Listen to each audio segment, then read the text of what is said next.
Grabe! Save by the bell ang lagi natin sinasabi kapag tayo ay nanonood ng boxing at iba pang sports.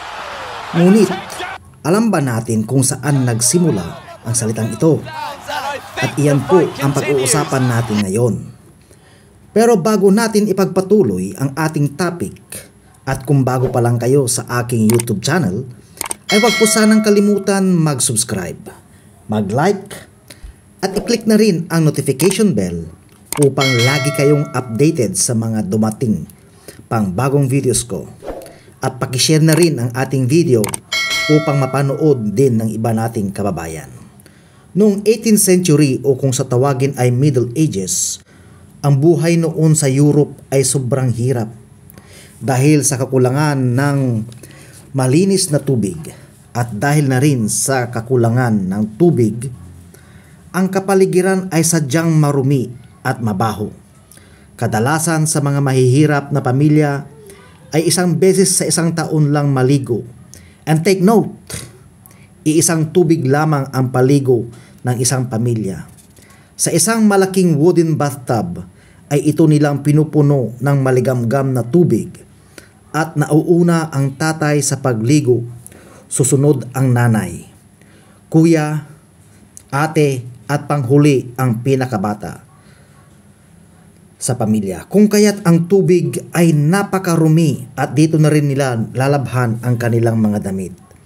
Kalinisan ay hindi ugali ng mga tao noon.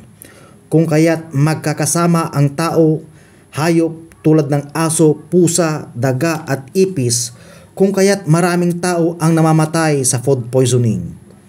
Canned cups or dilata ang karaniwang baso ng mga tao. At ito'y madalas na ginagamit sa pag-inom ng beer or whiskey. At dahil ang lata ay kinakalawang, ito ay nagiging lason kapag naghalo ang kalawang at beer.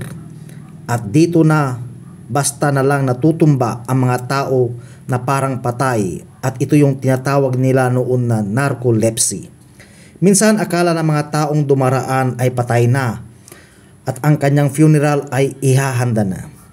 Ang England ay isang maliit na bansa na walang enough space para sa paglibing.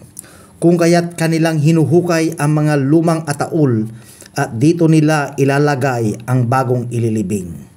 Minsan, napapansin nila na ang mga coffin ay may mga scratches na nagsasabi na may nailibing na buhay.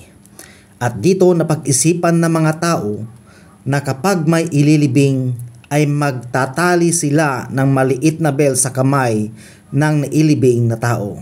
At kung ito'y gigising man sa loob ng coffin, ay masishake niya ang bell at marinig ng tao sa labas na magbabantay ng ilang araw.